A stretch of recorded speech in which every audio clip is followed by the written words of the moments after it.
So we are here at Seamus's shop, Tailored Chassis Solutions, and we are going to be doing chassis and suspension setup, quarter balance, get the right spring rates in the car, and just get a good baseline as to what we're going to be doing for Lime Rock. We also have Brian Hartsock. Oh, you said it. Crew chief. So where's Ryan? Where's Biddies? Ryan is picking up Biddies from the airport. Then they're both going to Seamus's shop, Tailored Chassis Solutions, to corner balance the Supra, get it all dialed in. Good luck to you boys. Me, Mr. Zach Jobson, and Evan are on the road, big rig trucking, just having a good time, making our way down to GridLife. So good luck to them. We're having a good time, and then we have a lot of setup to do when we get there. Should be sweet. There he is, Mr. Bluetooth man himself. Hello, what's up? What's up? What are we doing? First we're gonna start with bump steer sweep. We're gonna pull the springs out, see what's going on dynamically with the toe, and try to get that dialed into zero using bump steer spacers and stuff like that. Just altering the geometry of how everything moves with sweep. We're gonna swap out some spring rates. Once we get a view of what's happening dynamically with the suspension, we'll do our standard caster, camber, toe, final setup, corner balance, back in the trailer. Cool.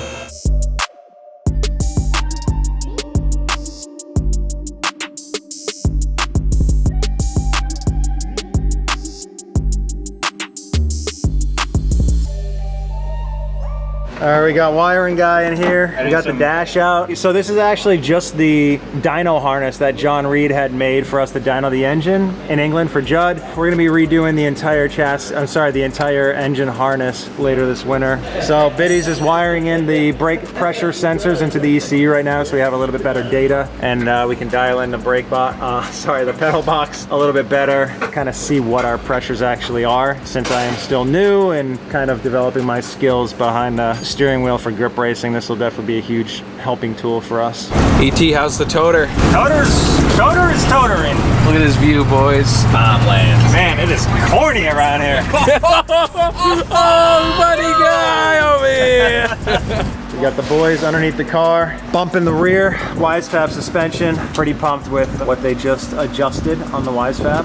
Pretty minimal toe in on a long range of travel on the shocks, so we're looking good. We're looking good, boys. All right, we're doing a caster sweep right now.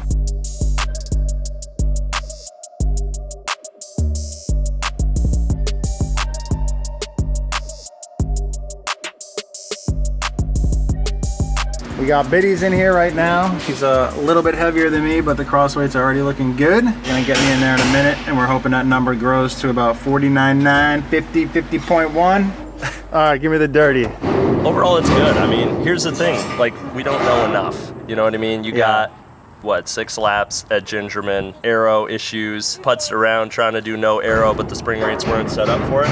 I think we just need more seat time. But as far as crossweights, in terms corner of, balance, crossweights are bang on, corner weights are fantastic. Alignment. You guys did a killer job. And getting the weight balanced on the car, I think that's awesome. Corner weights were good. We're at 49.8, almost dead nuts. I mean, I think it's a good baseline setup. We're a little bit of toe in the rear, a little bit of toe out in the front. I mean, a hair. The camera looks good. I think that, we go down, shake it down, and see what we got, Bump came out pretty decent. Bump is fantastic, yeah. But I was surprised, moving up that landing area on the steering arm. Did a lot. Yeah, huge. Yeah. Huge. I mean, we went from like 6 mils total toe change per inch of travel to like less than 1. Your stuff. GridLife. Let's go. Dude. Supra stuff. Toyota stuff. Quick and dirty, 95 Indy pace car Supra, one of 5, I think, produced by PPG, originally donated by Toyota. These were distributed around, used as media cars, pace cars, whatever. My client actually owns 2 of them. This one is mint. This car is absolutely as it was in 95 as a pace car. It's got 7,400 miles. We went through and did some service work on it. All right, we're trying to rush out of here so we can get to the track. We still got a long night of work to do on the Supra. The splitter showed up 2 hours after we had left my house. Our homie Mike from Nedco bring it down for us. So big thanks to Mike for bringing it down. So we're gonna meet him at the track, and then we're gonna get to work on mounting the splitter. Hopefully everything's ready to rock. All right, boys, we're pulling up to the track now. Lime Rock Park.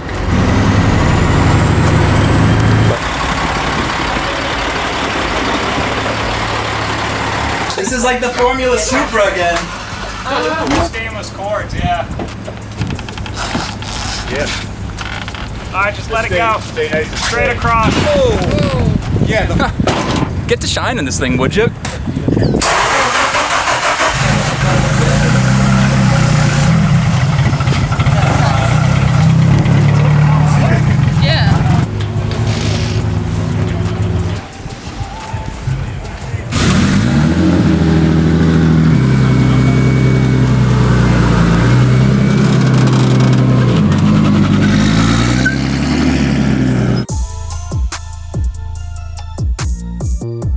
All right, boys, the last piece of the puzzle, the splitter for the Supra.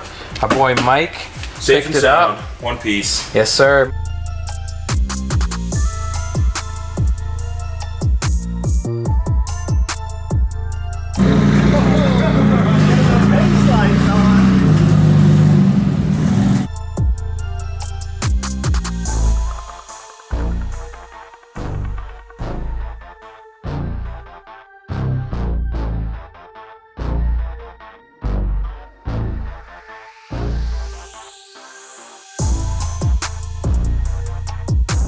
All right, GridLife, Lime Rock Park. We got the drift car and the Supra here. We got the splitter on late last night. Big thanks to Rich and Brian. So yeah, we're pretty much dialed. There's still a lot to do, and then today's more about learning the car. Gotta also say big thanks to Seamus for getting the car dialed in on the scales and bump and alignment. So we're in a much better place, I think, than we were at GridLife, Michigan. And hopefully we can just go out there and just turn some times, get comfortable, and just try to start picking away at car setup and maybe get some speed. We'll see.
confidence inspiring. These are definitely some used slicks that we got on here, but definitely like it felt good. The track's definitely a hard track to drive well. As you know, I am still new to this, so just plug away.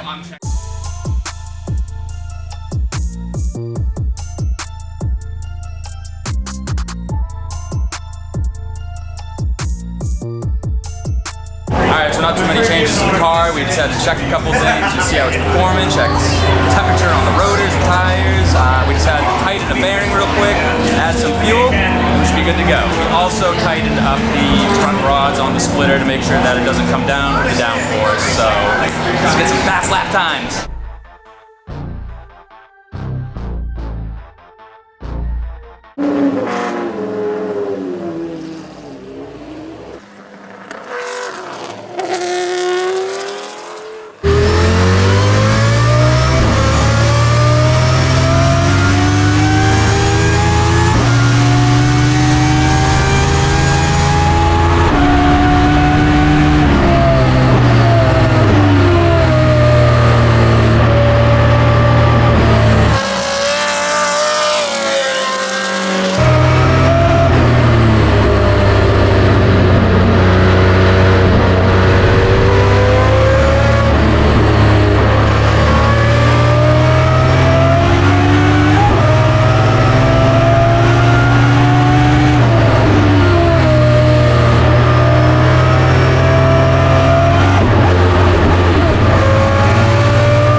good lap, not 2 seconds off my previous best lap time. So we're at a 54 and change here, and we'll see where that stacks up in field of everybody else. Hopefully it's good. Definitely some room on the table to get better, of course. Yeah, it's feeling great. Just another good session learning the car and learning the track, and the team's doing awesome, taking down data and notes. And it's nice to just be able to shred this thing and drive it how I've been wanting to drive it. And now it finally feels comfortable. I'm finally on this path to keep making this thing better and progressing everything. So I'm stoked on that. Now I'm gonna hop in a drift car and go do some drifting.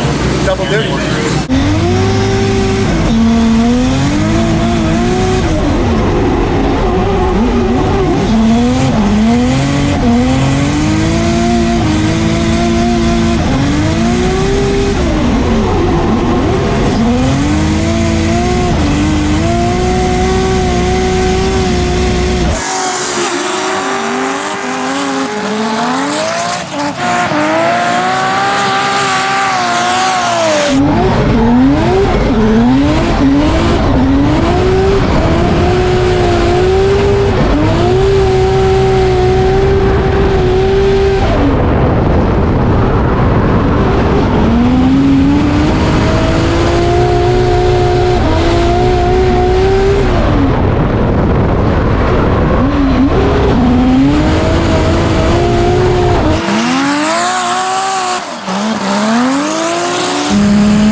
was it, bud? Pretty sick. First 3 turns are big, and then I started doing the downhill onto the front straight, which is really sick because you come down there flying, and it just feels like you're floating down this hill, and then you just pick up the speed. And like fourth gear as fast as they can go right onto the main straightaway. So definitely a lot of fun.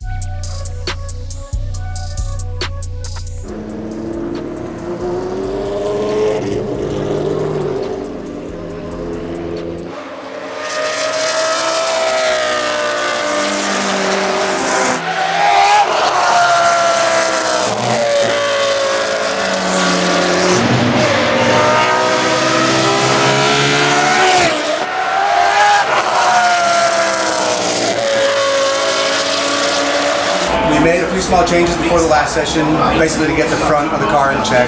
We lost a little bit of rear grip. Sometimes that's from rubber on the track. There's a lot of rubber on the track that wasn't there the time we went out before. There's a lot of drifting happening in between the sessions. Making small incremental changes to make sure Ryan's comfortable. And yeah, tomorrow morning we'll start off with some new tires. We'll take a bit of a change again to support the change that we made in this last session, and we'll see what it does from there.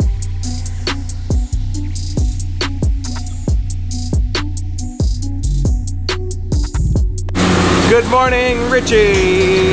Day 2. We're gonna get some fast lap times in today. Let's go. You ready, Evan? Yeah, let's go.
So we're just doing a quick bolt check. a little vibration, just make sure everything's tight, make sure our wheel bearings are good. We noticed that the alternator belt came off, so we're replacing that, checking the tension real quick, and we should be good to go.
Something special that GridLife is doing. They're calling it the Legends class, I guess. They wanted the Supra to be in it, so we're gonna go out there. More of a live stream event.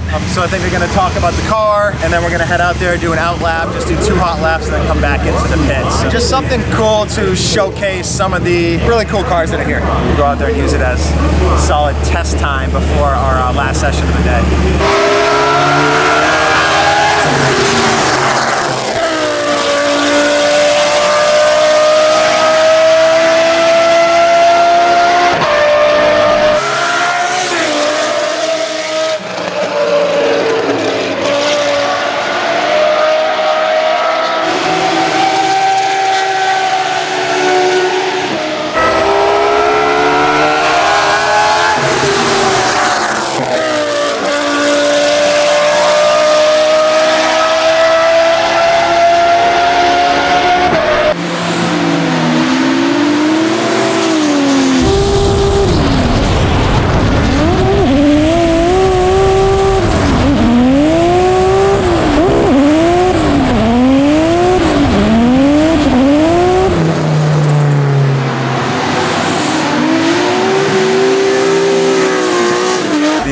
East Coast car. I made it through half of one session. I've had this motor in a car for 7 years and it has treated me pretty damn good. I think it tossed the oil pump drive gear and we lost oil pressure and the motor's locked up. At least I was able to coast it to the hot pit and get it back here. We'll have to pull it out, do a motor, see what kind of damage there is, get it rebuilt, and get this thing back on track.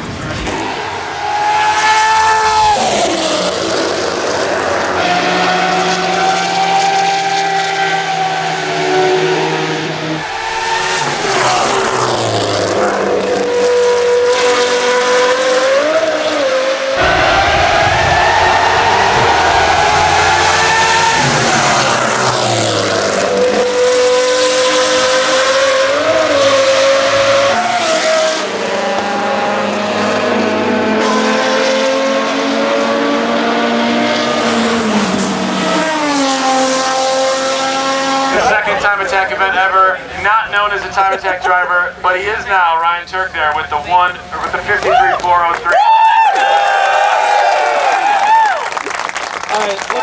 My team worked really hard for this, and definitely not Ryan. Well, some mega positives. I honestly don't think we could have had a better weekend with the Supra. Thing ran perfectly, all the systems worked perfectly, and all we had to do was just focus on car setup and lap times and driving the track better. We started with like a 55 and change, and we finished with a 53.4. I think there's definitely room on the table to get better, of course, but I think that just the team did awesome. A laundry list of stuff that we want to change all over again, so it only keep developing and getting better and faster, which is going to be awesome.